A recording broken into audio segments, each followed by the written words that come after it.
প্রিয় প্রণয়িনী সিজন 2 লিখেছেন জান্নাত নুসরাত, পর্ব সংখ্যা ৬৬। আপনারা শুনছেন গল্প বাই জান্নাত। ঘড়ির কাঁটা শব্দ করে বেজে উঠে জানান দিল ৩টা বেজে গিয়েছে। ঝিঝি পোকার ঝিঝি শব্দেও বেরিয়েছে চারদিক হতে। রুমের সাদা রঙের পর্দা টানানো, তা বাহিরের মৃদু বাতাসে উঠছে। আরও সে একবার তাকালো বাহিরের অন্ধকারের দিকে। আকাশের তারাগুলো মিটমিট করে চলছে। তারপর আবারও তাকালো বিছানার দিকে, যেখানে নিশ্চিন্তে শুয়ে ঘুম দিচ্ছে নুসরাত। আরশের আজ রাতে ঘুম হবে না। মনের ভেতর চলা দলীয়মান অনুভূতির জন্য সে এক পা দুপা করে আগালো বিছানার দিকে। সেখানে নুসরাত শুয়ে আছে।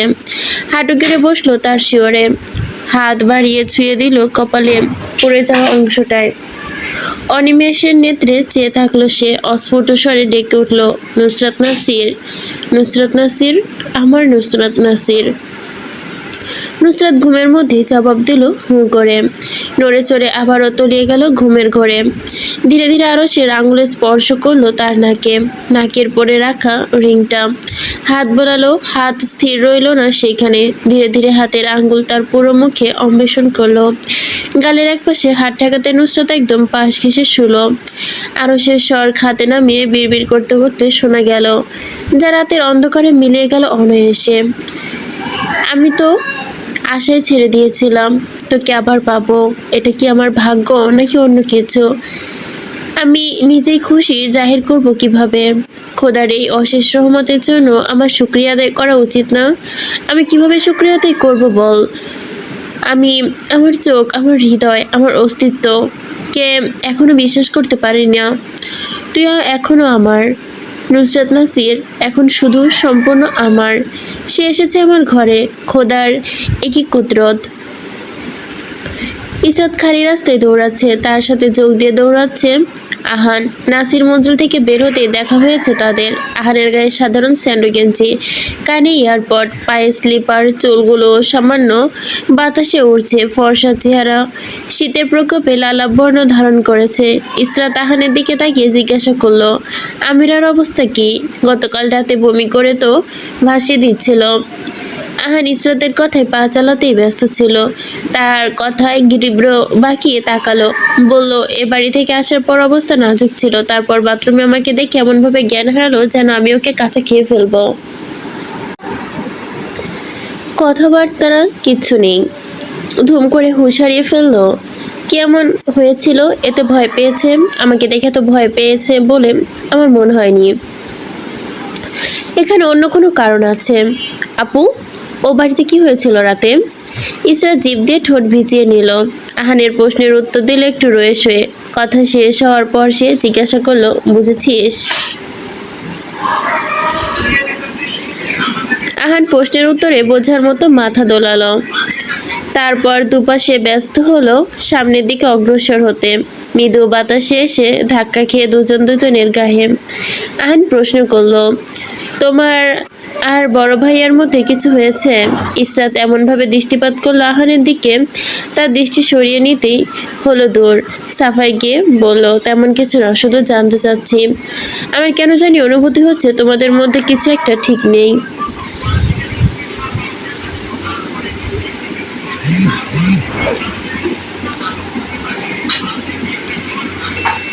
মেয়েটার কথায় উত্তর দিল না। আহান আবারও জিজ্ঞাসা করলো, তুমি কি ভাইয়ার সাথে ফ্রান্স চলে যাবে? না। ভাইয়া যে বলল।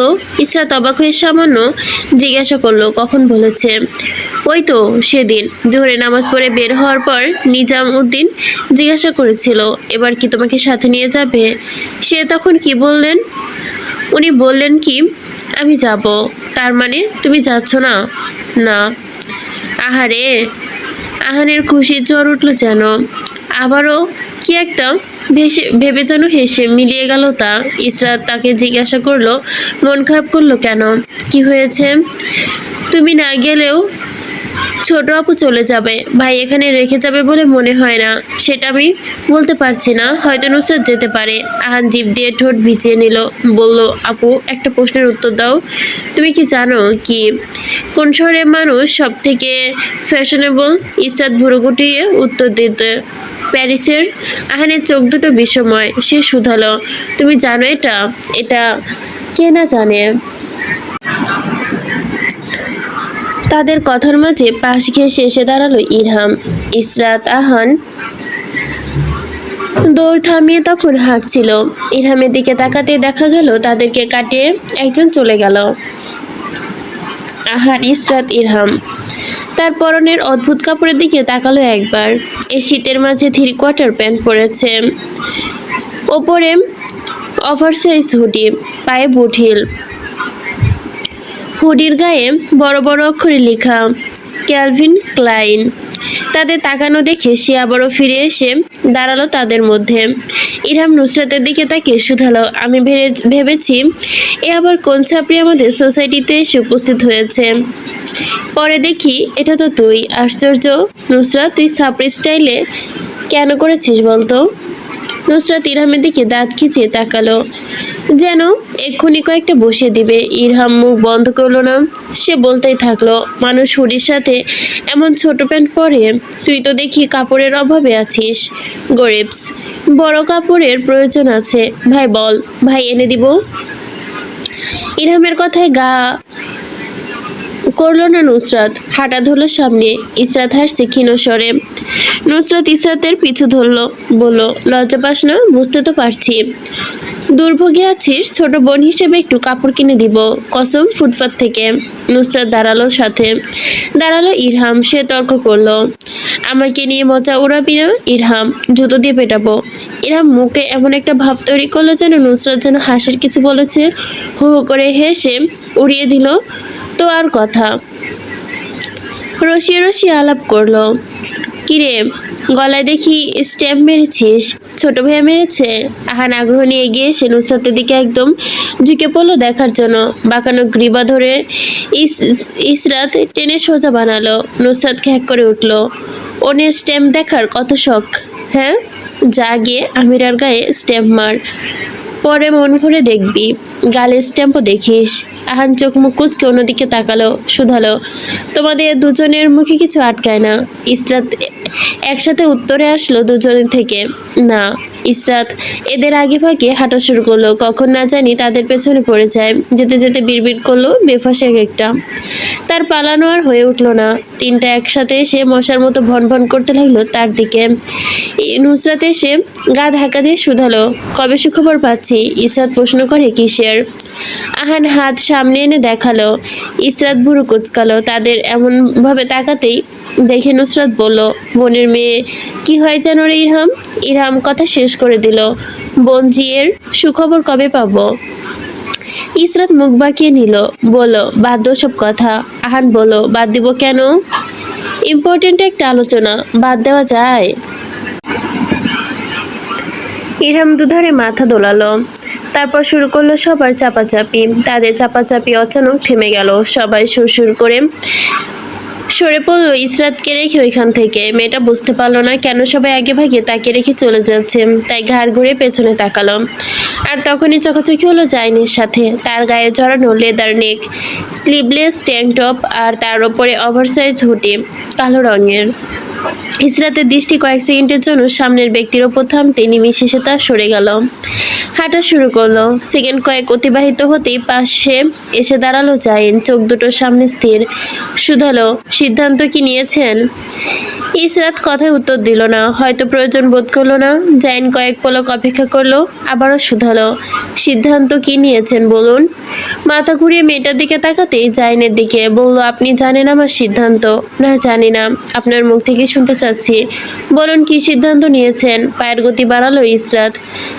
তার সাথে তাল মিলিয়ে জাইনও বড় বড় পা ফেললো। বলল, কি মনে করেছেন এভাবে পালালে আমার থেকে বেঁচে যাবেন? উত্তর দিন, আমার উত্তর চাই।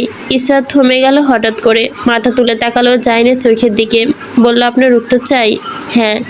তাহলে শুনুন উত্তর, আমি আপনার সাথে কোথাও যেতে চাই না, এমনকি বৈবাহিক সম্পর্ক রাখতেও চাই না। হয়েছে উত্তর? জাইন তার ছেলের হাসি ফেসে ফেলল। তার হাসি শব্দ প্রতিধ্বনিত হলো, তা আবারও ফিরে আসলো। ইসরাতের দিকে তাকিয়ে ভুরু কুণ্ঠিত করতেই, এই সহজে বৈবাহিক সম্পর্ক নষ্ট করে দিবেন? হ্যাঁ দিব। কিভাবে শুনি? ওইভাবেই। যেভাবে এই 5 বছর আপনার থেকে দূরত্ব বজায় রেখেছিলাম। জায়েন জিভ দিয়ে ঠোঁট ভিজিয়ে নিল। ঠোঁটের কোণে তির্যক হাসি। ইসরাত তা দেখলো, খুব স্পষ্টভাবেই দেখলো। আঙুল দিয়ে যেন জায়েনের শ্লেষ মিশ্রিত হাসিটা কেউ তাকে বারবার দেখিয়ে দিল। তোমার কি মনে হয় ইসরাত, তুমি চেয়েছো বলে এই 5 বছর আমার থেকে দূরত্ব বজায় রাখতে পেরেছো? ইসরাত অবাক হয়ে তাকানোর মধ্যে জায়েন ঝুঁকে এলো তার দিকে, গলা খাদে নামিয়ে হিসিসি আওড়ালো, সরি টু সে ইসরাত, তোমার ধারণা পুরোপুরি ভ্রান্ত। তুমি চেয়েছো বলে এই দূরত্ব তৈরি হয়নি, আমি চেয়েছি বলে এই দূরত্ব সৃষ্টি হয়েছে। ইসরাত হাসলো একপাশে, বলল, জান, ধরে নিলাম আপনি চেয়েছেন বলে এই দূরত্ব সৃষ্টি, কিন্তু এখন কিভাবে দূরত্ব ঘুচাবেন? দূরত্ব কমাবো আমি। তোমাকে এ কথা কে বলেছে? তাহলে আপনি তা করবেন না, আমাকে ছেড়ে দিচ্ছেন? প্রশ্নোক্ত কণ্ঠ ইসরাতের। জাইনের কণ্ঠস্বর আরো ঝুলন্ত। সে ঝুঁকে এলো একদম কানের সন্নিকটে। ইসরাত, আমার বোকা ইসরাত, তুমি আসলে বোকা। তোমার কি মনে হয় আমি তোমাকে ছেড়ে দিব? ইসরাতের চেহারার রং পাল্টালো, সেখানে প্রশ্ন ভরা জমেছে। বলল, আমাকে ম্যানিপুলেট করছেন? ম্যানিপুলেট করলে এতক্ষণে তুমি আমার সাথে দেই দেই করে নাচতে নাচতে ফ্রান্স চলে যেতে। ইসরাত মুখ ফিরিয়ে নিতে চাইলো। জায়েন তার চিবুক চেপে ধরে নিচের দিকে ফিরিয়ে আনলো। বলল, জানতে চাইবে না কিভাবে আমার নিজের করব? না। শোনো, তুমি আমার গায়ের লোম অবধি কেঁপে উঠবে। শোনার প্রয়োজন বোধ করছি না, আপনার যা ইচ্ছা করুন। জায়েন হাসি দিয়ে উঠল অশরীরীর মতো। ইসরাতের মুখে সন্নিকটে এসে বলল, তোমার কি মনে হয় আমি অনেক ভালো ইসরাত? উঁচু একটি ভাবনায় মনের কোণে রেখো না, আমি মোটেও ভালো না। নিজের জিনিস নিজের করে নয়, যতটা নিচে নামা উচিত আমি ঠিক ততটাই নিচে নামতে পারি। তাহলে এতদিন ভালো মানুষের মুখোশ পড়েছিলেন? হুম, আমি শুধু আমার একদিক তোমাকে দেখিয়েছি, পুরোটা দেখাইনি। তুমিও দেখতে চাওনি। এখন তাহলে কি দেখাতে চাচ্ছেন? কিন্তু তোমাকে দেখতেই হবে। শোনো ইসরাত, চুপচাপ আমার সাথে ফ্রান্স চলো, না হলে তুমি যা ভাবতে পারছো না আমার ব্যাপার আমি তাই করব। ইসরাতের চোখের দৃষ্টি ক্ষীণ হলো। জিজ্ঞাসা করলো, ব্ল্যাকমেল করছেন আপনি? আমাকে ব্ল্যাকমেল করবেন? ইসরাত অবিশ্বাস্য কণ্ঠস্বর, অবিশ্বাস্য ভরা পুরো দৃষ্টি, বিস্ময় প্রকাশ করতে পারল না। সেজন্য মনে হয় চোখ দুটোর কোঠর থেকে বেরিয়ে আসবে কিছু। তার কথার মধ্যে জায়েন হেসে ওঠে। হাসির শব্দ যেন পরিবেশটা অত্যন্ত বিষাক্ত করে তুলল। জায়েন বলল, কিভাবে ব্ল্যাকমেল করব জানতে চাও? ইসরাত কথা বলার ভাষা পেল না, সে কি বলবে। জায়েন হাত বাড়িয়ে তার চুলের গোছা আঙ্গুলে পেঁচালো। ঘৃণায় গাড়ি করে উঠল মেয়েটার। তোমার বাবার কাছে বসবো, তার মেয়ের সাথে আমার বর্তমান সম্পর্ক কেমন তা বিস্তারিত জানাবো। তুমি কিভাবে 5 বছর আগে আমাকে জুতো পেটা করবে বলেছিলে তা পুঙ্খানুপুঙ্খভাবে বর্ণনা করব। আমাকে কিভাবে ফেলে এসেছিলে, 5 বছর ধরে আমাদের সম্পর্ক কেমন, এবং আমাকে এখনো প্রত্যাখ্যান করে চলেছো। অতঃপর বলবো তুমি এখন আমার কাছ থেকে খোলা চেয়েছো। ভাবো তারপর তোমার বাবার অবস্থা কেমন হবে। আমি বলতে চাচ্ছি না, তবু একটা কথা বলি শোনো। তোমার বাবা যে স্টেজের রোগী, সে স্টেজের রোগীদের সামান্য পরিমাণ কষ্টের খবরে দিলে তারা সেখান থেকে উঠে আসতে আর পারে না।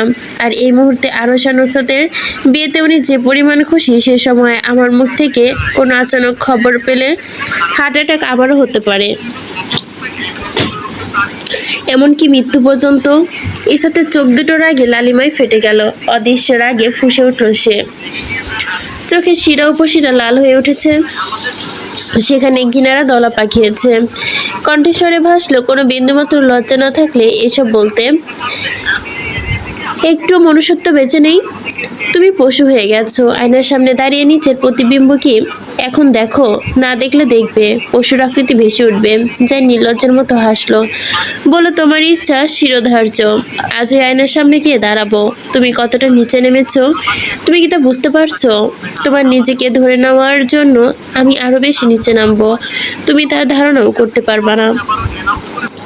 ইসরাত জাইনের দিক থেকে অবহেলায় চোখ ফিরিয়ে নিল। সে বিশ্বাস করতে পারল না এক সময় এই লোককে সে পছন্দ করেছিল, এই লোকের আচরণ দেখে মুগ্ধ হয়েছিল। তার এখন বমি আসছে। সামনে দাঁড়ানো লোকটার গালে সপাটে বসাতে ইচ্ছে করলো কয়েকটা, তাহলে বুঝি আরাম লাগতো। কি পাষাণের মতো কথা। তোমাকে নিচের করে নেওয়ার জন্য আমি আরো বেশি নিচে নামবো? ইসরাতের চেহারা রাগী হতে শুরু করলো, ফ্যাকাশে রংটা উড়ে এসেছে যেন। সেখানে কান্নার জায়গা পায়নি, কিন্তু হৃদয়ের এক কোণে কষ্টটা দলা পাকিয়েছে। ইসরাত জাইনের পেছনে রেখে হাঁটা ধরল। তার চোখের সামনে দৃষ্টি ঘোলাটে হয়ে আসতে শুরু করেছে। কান্নার এমনভাবে দলা পাকিয়েছে যেন গলায় কিছু একটা পেঁচানো। কানে ভেসে আসছে দূর থেকে ইরাম আর রাহানের আলাপের স্বর। কিছু একটা নিয়ে কথা বলছে নিজেদের মধ্যে। সেসব ইসরাতের কানে ভাসলো না, তার কানের কাছে এখনো বাজছে। তোমার বাবার কাছে বসবো, তার মেয়ের সাথে আমার বর্তমান সম্পর্ক কেমন তা বিস্তারিত জানাবো। তুমি কিভাবে 5 বছর আগে আমাকে জুতাপেটা করবে বলেছিলে তা পুঙ্খানুপুঙ্খভাবে বর্ণনা করব। আমাকে কিভাবে ফেলে এসেছিলে, 5 বছর ধরে আমাদের সম্পর্ক কেমন, এবং আমাকে এখনো প্রত্যাখ্যান করে চলেছো। অতঃপর বলবো তুমি এখন আমার কাছ থেকে খোলা চেয়েছ।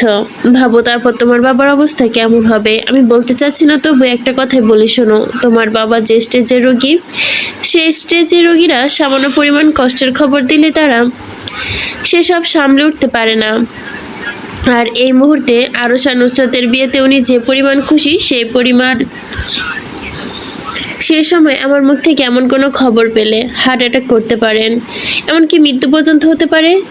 ইসরাত যতক্ষণে এসে দাঁড়ালো নুসরাতের সামনে, ততক্ষণে সে বুঝলো কিছু একটা হয়েছে ওইখানে। দূর থেকে ক্ষীণ চোখে তাকিয়ে জাইনের দিকে। তার তাকানোর ভেতর ইসরাত বলে বসলো, বাসায় ফিরে চল, শরীর ভালো লাগছে না। সকালের নাস্তা করার জন্য সবাই বসেছে চেয়ারে। খাবার খাওয়ার পাশাপাশি সবাই কিছু কিছু আলাপ আলোচনা করছে। আমিরা এক কোণে জড়সড় হয়ে বসা। ইসরাতের অবস্থা খুব একটা সুবিধার না। জাইনের কথা বলার শুরু, গা কাটা দিয়ে উঠছে, কিছু বলার ছিল। সবাই একসাথে জাইনের পানে তাকায়। হেলাল সাহেব বললেন, হ্যাঁ বলো। এ মাসের শেষে আমাদের ফ্রান্সে ফিরে যেতে হবে। টিকিটের তারিখ 28। জাইনের কথা লিপি বেগমের মনক্ষুণ্ণ হলো। তিনি হয়তো দীর্ঘদিন থাকতে চেয়েছিলেন, তাই বললেন, এত তাড়াতাড়ি ফিরে যাব? জাইনের স্বাভাবিক স্বর, হ্যাঁ, আমার অনেক কাজ পড়ে আছে, সেগুলো গিয়ে কমপ্লিট করতে হবে।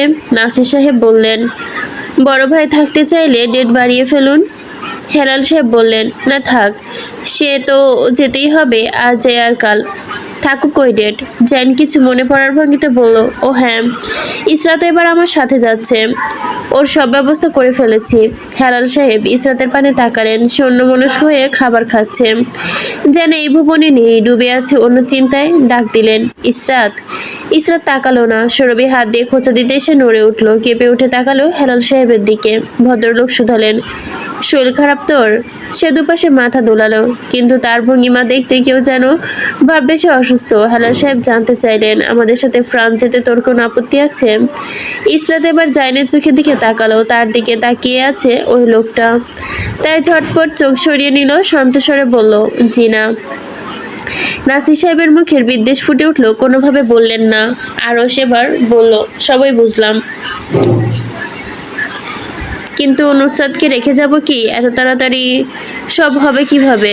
জায়েন বলল, এই কয়েকদিনের ভেতরেই হলে তো ভালোই হয়, না হলে ওখানে গিয়ে চেষ্টা করবি। বেশি সময় লাগবে না, মাস 2 সময় লাগবে নুসরাতে যেতে। নুসরাতের যাওয়া নিয়ে বিশেষ কোনো ভাবনা দেখা গেল না।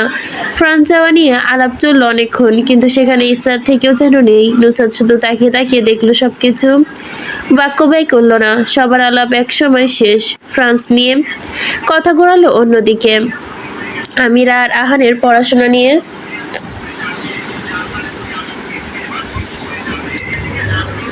সময় কেটে চলেছে তার গতিতে, বুনো মেঘের মতো। কখন যে সপ্তাহ কেটে মাস কেটে গেল কেউ টের পেল না। শীত শেষে প্রকৃতিতে বসন্তের আগমন শুরু হলো তোড়জোড় করে। বসন্তের আগমনে কচি পাতা ফুটলো গাছে, সবুজের সমারোহ ভরে উঠলো। তখনই কি জাইন ইসরাতের সম্পর্কের উন্নতি ঘটলো?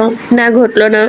দুজন দুজনের মতো আছে, কিন্তু যত করে জাইনদের ফিরে যাওয়ার সময় গনিয়ে আসলো, ইসরাতের চেহারা রং যেন তত পাল্টাতে শুরু করলো। এক সকালে জানা গেল তার 3 দিন পরে তাদের ফিরে যাওয়ার ডেট। লিপি বেগম নিজে ব্যাগপত্র গুছাচ্ছেন।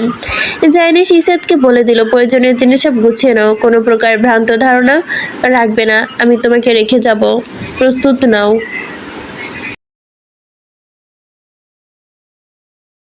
ইসরাতের মনের অবস্থা কি হলো তার পরোয়া করলো না। দেখতে দেখতে দিন কেটে চলে গেল 3টি।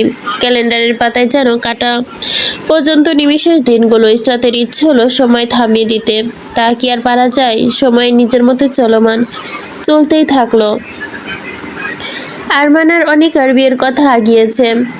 শাহেদ খান তাদের বিয়ে দিয়ে একদম ফিরবেন। মাহাদিও থাকবে দেশে। মোমোর সাথে বিয়ের কথাবার্তাও চলছে। হেলাল সাহেবের ইচ্ছা ছিল একদম মোমোর বিয়ে দিয়ে যাবেন, কিন্তু জাইনের জন্য তাকেও ফিরে যেতে হচ্ছে। আজ রাত 8টায় তাদের ফ্লাইট। আরশ অনেক চেষ্টা করেছিল নুসরাতের জন্য, কিন্তু সম্ভব হয়ে ওঠেনি। তাই সে যাবে না। কিছু সমস্যা দেখিয়েছে তার পাসপোর্টে। আরও মাস 3 লাগবে ফ্রান্সে যেতে। আরশের মুখের দিকে তাকানো যাচ্ছে না, তবুও যে তাকে ফিরে যেতে হবে নিচে নিরে। মাগরিবের আজান হওয়ার পর সবাই নামাজ পড়ে রেডি হয়ে গেল। তাদের সি অফ করতে যাবে নাজনীন বেগম, সৈয়দ সাহেব, নুসরাত, ইরহাম আর আহান। নাসির সাহেব যাবেন না, তার শরীর ভালো নেই। নাজনীন বেগম যাওয়ার কথা থাকলেও তিনি শেষে গেলেন না। বাড়ি থেকে বিদায় দিলেন মেয়েকে।